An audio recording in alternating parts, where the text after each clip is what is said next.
Hello and a very warm welcome to a brand new edition of World Panorama on Rajya Sabha Television with me, Frank Rausan Pereira. Over the next half an hour, we'll bring you a roundup of all the significant events that have happened around the world this week. But first, a look at the headlines.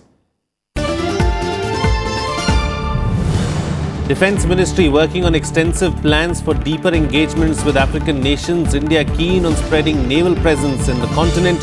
New Delhi wants to widen maritime borders and build strong ties with Africa.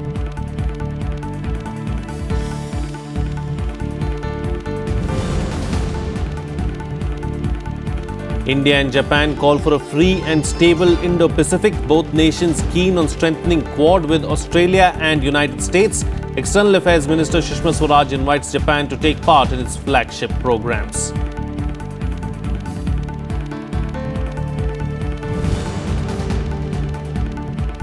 Korean leader meets Chinese president in Beijing. Xi Jinping holds welcoming ceremony for Kim Jong-un.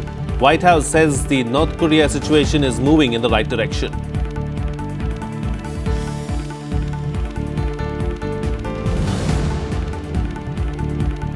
Gentlemen's game disgraced yet again. 3 Australian cricketers charged with ball tampering. Captain Steve Smith and Vice-Captain David Warner banned for 12 months. Third player Cameron Bancroft banned for 9 months.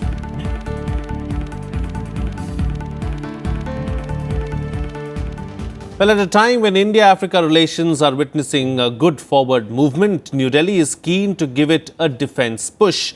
While India is planning for an India-Africa defence alliance in the long run, it wants to consolidate one-to-one defence ties. An intention to this effect was announced at an informal India-Africa strategic dialogue in Delhi on Tuesday.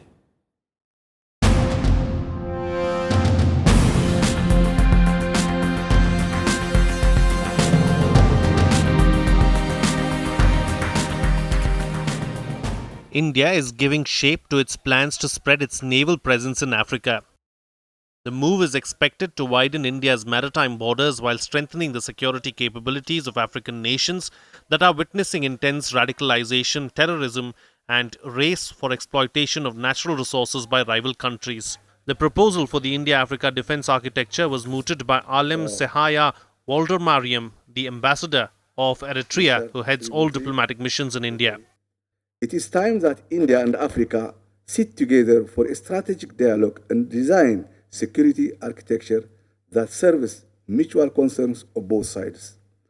Africa cherishes India's role as troop contribution to UN peacekeeping operations in Africa and its efforts of enhancing capacity of African military personnel.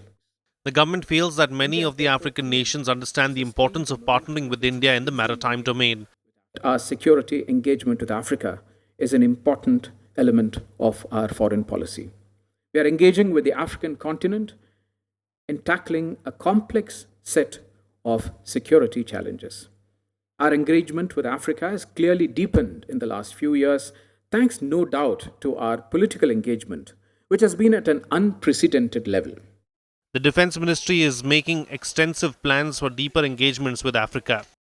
The bulk of the East and South African countries in the littoral, we now have the enabling agreements in place. We also have offered to many of these countries some of our specialized maritime capabilities. And here I want to make particular mention of what we call coastal surveillance radar systems. India has formed strong defence engagement with Tanzania, Mozambique, South Africa, Zambia, Ethiopia, Kenya, Seychelles, Botswana, Lesotho, Nigeria, Mauritius, Egypt, and moving towards the Gulf, where strong relationship is in formation with UAE and others in the vicinity. Djibouti is India's most recent outreach, where President Ramnath Kovind had visited in 2017 and to Madagascar in March 2018. The way India-Africa relations have grown over the period of time, some of the African countries also want India help resolve their internal conflicts. Given the fact that India had been having fantastic relations with various groups and factions in Africa, it will be quite ambitious and exhaustive, but it will help increase India's clout. It will be interesting to see that how India moves on this proposal. Akhilesh Soman For Rajya Sabha Television with camera person Shiv Kumar in Delhi. Well, joining me for a chat this week to talk about this is former Ambassador Suresh K. Goel. Ambassador, thank you and welcome to World Panorama. Good evening. Yeah. You know, as far as the India-Africa ties are concerned, you know, a lot has been happening there. Why is India so keen on giving it this defense push all of a sudden?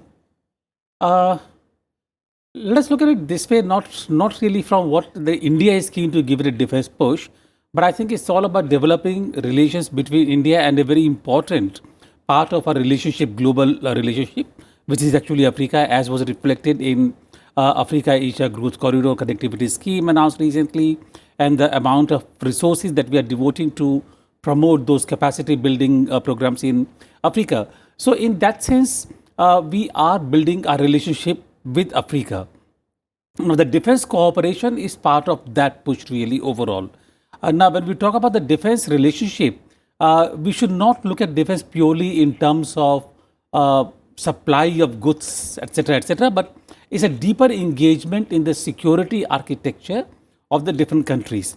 And the important thing is that the African countries have a complete faith in India that when we talk about a security engagement or the security architecture, that we are looking at the mutuality of our interests, not just African interest or the Indian interest, but where there is a commonality of interest between India and Africa and work along those lines. So the perspective is that of Africa, not just Indian. So, sorry to interrupt, but the other big player, of course, is China. Yes. Do you believe that the African nations are worried about China somewhere because they are worried of getting into this whole debt trap that other countries have fallen into?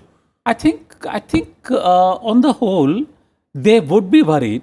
I can say, I mean, any reasonable country would be worried that what is happening there could lead them to the debt trap, which actually could turn them into more or less a colony of China. But it's not for me to comment on that part really. And I think essentially they would all want to have a relationship which can actually be of mutual advantage. And in that sense, this is of mutual advantage. To give you an example, when we talk about Somalia, now obviously when our ships are there off the coast of Somalia, we are talking about working together in controlling piracy. Now, piracy affects our navigation, piracy affects the economy of Somalia.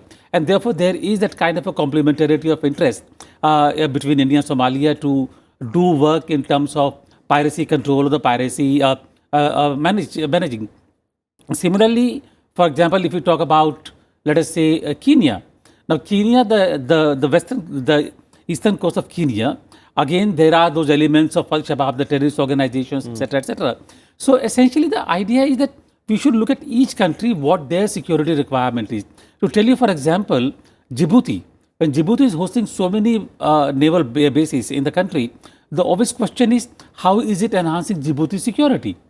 So the question really we need to ask is to identify the security interests of the country, discover where the commonalities are in terms of each country, and to work on the architecture. That is where the maritime security also comes in, so that it can be basically something more sustainable. So will bilaterals be more important than multilaterals then going forward as far as Africa is concerned? Absolutely. I think we need to look at each African country as a country in itself, of course as a part of the African continent. Therefore, all the bilaterals would lead towards an overall security architecture. But the building bricks have to be bilateral engagements. Indeed. You know, how do you see ties between India and the African nations going forward? What should our key focus areas be? 2 or 3 key areas. And I think there is one thing which is very encouraging, that African countries have a great trust and confidence in India. That India, when they engage with India, they work by the rules, they work by the mutuality of interest, they work for the benefit of the people. So that's a factor which is very, very important. And I think the 3 or 4 key areas will be to really work on the internal industrial and economic growth and development, which includes establishment of industries, resource base, using the resources within the country for their own economic upliftment, which could also benefit India, capacity building, etc., and also ensuring the security needs of these countries. Sure. And what is it that Africa can offer us? First of all, Africa is a huge market. Number 2, Africa is a huge resource in terms of a political linkages, political connectivity. Number three, Africa is a place where our professionals can find a whole lot of space to work on resources. Africa does offer a lot of resources, a lot of minerals and elements, critical elements like lithium, etc., which are very necessary for high-tech industries in India. Those are available on the basis of not just exploitation, but something that can actually give benefit to both the nations. Okay, so mutual benefit and mutual respect is the way forward, is what you're suggesting. Absolutely. Ambassador, thank you for joining us on the program and putting things into perspective for us. Well, moving on now, India and Japan will jointly work together for the peace in the Indo-Pacific region. While India is expected to ensure ease of doing business with Japan, both will work on joint strategy to curb terrorist funding. Decisions to this effect were taken in the India-Japan Strategic Dialogue in Tokyo on Thursday. Here's more.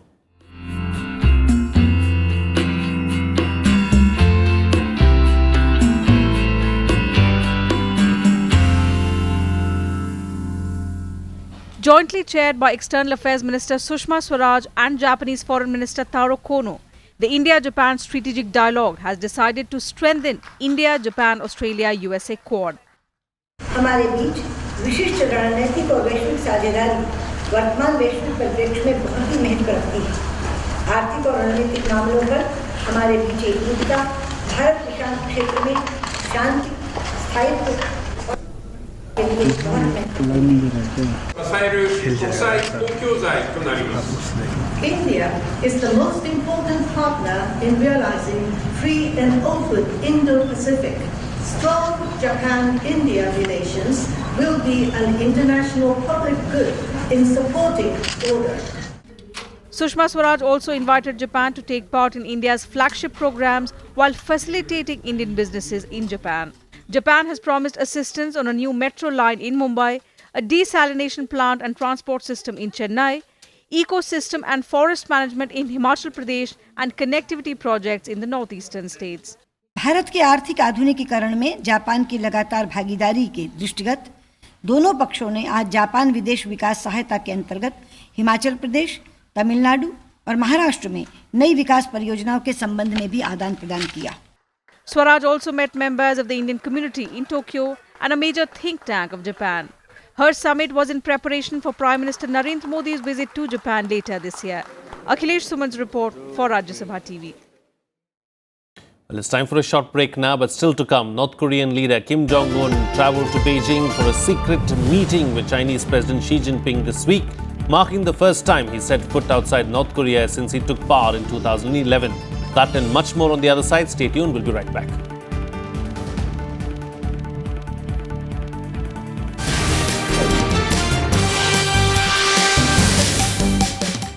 Welcome back. You're watching World Panorama with me, Frank Rausan Pereira.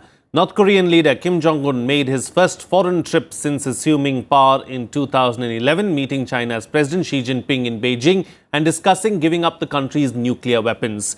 Kim, who made the surprise trip to the Chinese capital at Beijing's request, said he felt compelled to personally inform President Xi of the rapid diplomatic developments on the Korean peninsula in recent weeks. The visit represents a stunning shift for Kim, who appears to be fashioning himself as a leader in search of a peaceful solution to the crisis on the Korean peninsula.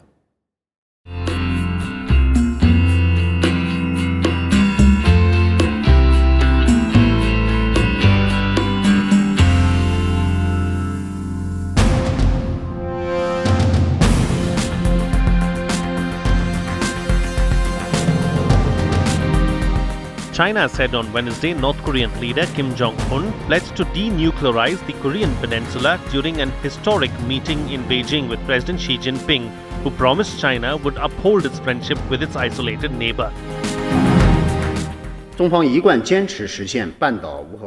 China always sticks to the goal of realizing denuclearization on the peninsula and maintaining peace and stability on the peninsula, and upholds using political consultation to properly resolve the peninsula issue. We have always played a positive and contributive role in the issue.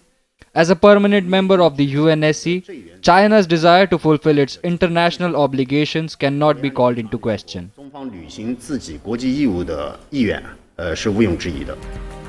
After 2 days of speculation, China and North Korea both confirmed on Wednesday that Kim had visited Beijing and met Xi during what China's official Xinhua news agency called an unofficial visit from Sunday to Wednesday. 两国领导人都认为高层互访 Leaders of both countries believe that high-level mutual visits are firstly a good tradition between China and North Korea. Secondly, during the meeting of top leaders of both sides, Xi Jinping and Kim Jong-un, both expressed the need to continue close high-level mutual visits, exchange of envoys, and exchange of messages to maintain the relationship. 通过互派特使，通过相互致函。 North Korea's state-run television KRT hailed its leader Kim Jong-un's first visit to China. The trip was Kim's first known journey abroad since he assumed power in 2011 and is believed by analysts to serve as preparation for upcoming summits with South Korea and the United States. Our first meeting came at an important time when the socialist cause of the people of the two countries has entered the phase of new development. It marked a wonderful occasion that provided a great opportunity to reach a milestone in maintaining and developing friendship between DPRK and China. The White House said the situation with North Korea was moving in the right direction after the North Korean leader met with the Chinese president. We're going to be cautiously optimistic, but we feel like things are moving in the right direction, and that the meeting yesterday was a good indication that the maximum pressure campaign has been working. You saw him leave for the first time to since becoming the leader of North Korea, leaving his country for the first time for that meeting, and we consider that to be a positive sign that the maximum pressure campaign is continuing to work, and we're going to continue moving forward in this process in hopes for a meeting down the road.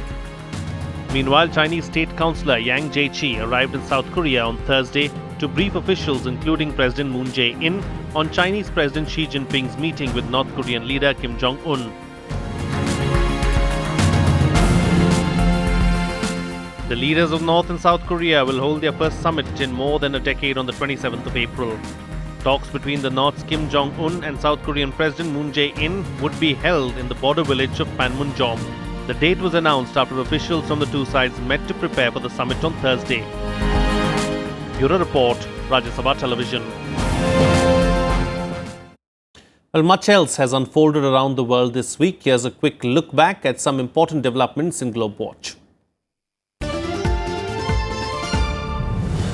Russia expelled Dutch diplomats and gave Britain 1 month's notice to reduce its diplomatic presence in the country, hitting back at EU countries after a coordinated campaign by the UK and its allies over a nerve agent attack on a former spy.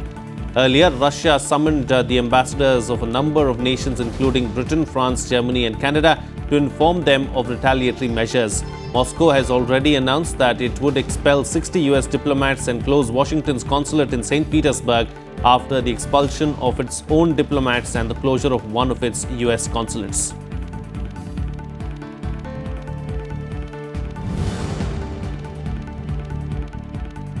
The Saudi-led coalition revealed evidence of Iran's involvement in supplying weapons to Yemen. The coalition spokesperson said an Iranian-made missile with Persian writing was confiscated in Yemen and a shipment of missiles from Iran was seized before they were used by Houthi militias. The coalition has threatened to take retaliatory action against Iran if it doesn't mend its ways.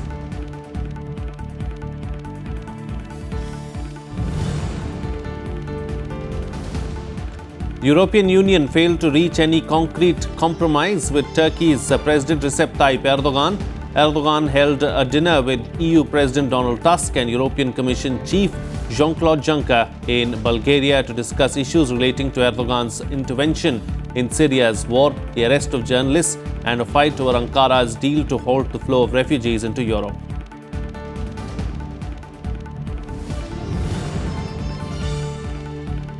Student organizers of gun control rallies that drew hundreds of thousands to US streets vowed that there will be no let-up in their campaign for reform. The nationwide protests last weekend were by far the largest in nearly 2 decades, part of a reignited gun control debate sparked by last month's killings at a Florida high school. Last weekend's mass Demonstrations took place under the banner of March for Our Lives and were led by a rally in Washington, D.C. attended by some 2 lakh demonstrators.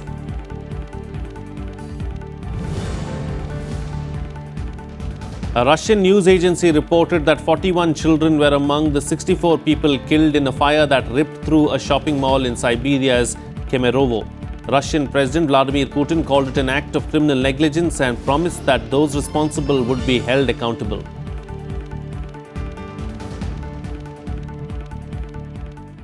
Moving on to some sports news now, where Australian cricket is going through one of its toughest phases in history. The team is facing embarrassment, the likes of which it has not seen for quite some time.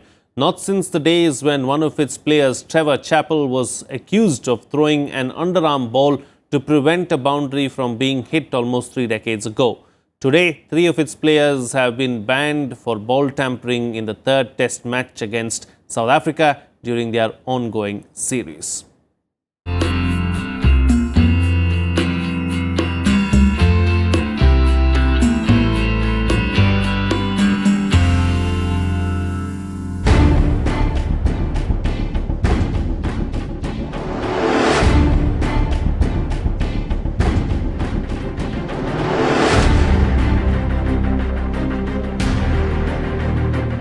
Australian opener Cameron Bancroft is not the first cricketer to tamper the ball, and he may not be the last either.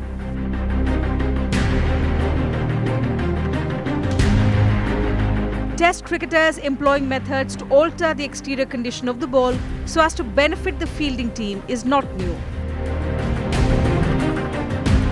Due to the involvement of money, power and politics, cricket is also no longer a gentleman's game.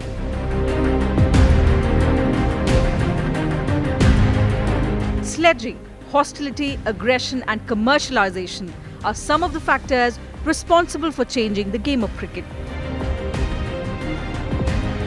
The game has now become a business where players are auctioned and are under constant pressure to perform. Unable to cope with this pressure, players often resort to unethical means to win games. The recent ball tampering scandal involving 3 players of the Australian men's cricket team has taken the cricketing world by storm. The scandal has not just brought disrepute to the game, but also brought embarrassment and shame to thousands of cricket lovers. Well, look, every team's been doing it against every other team for so long, and with the reverse swing being what it is, I think they're trying to get every single advantage they can.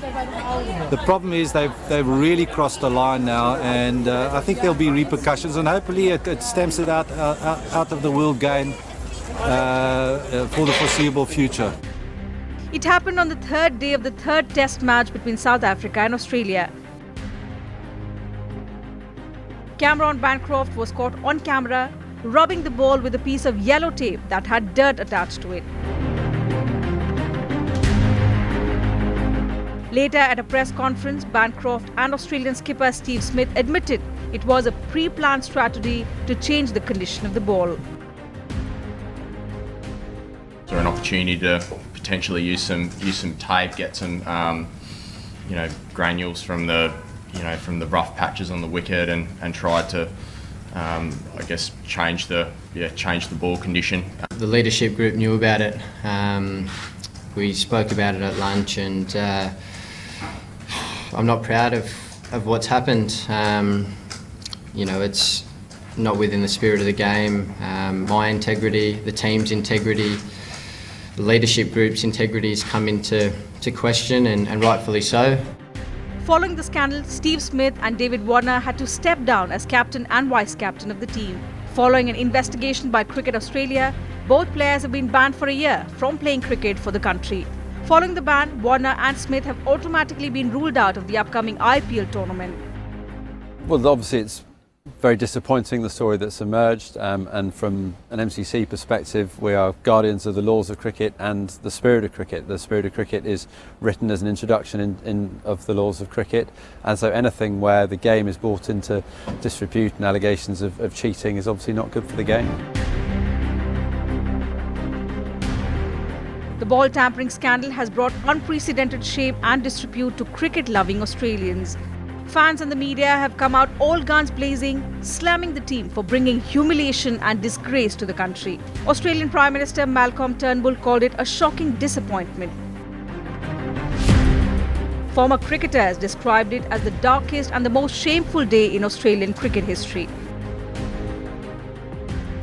Even after the dust settles on the scandal, it will be difficult for Australia's tarnished cricketers to reclaim their reputations.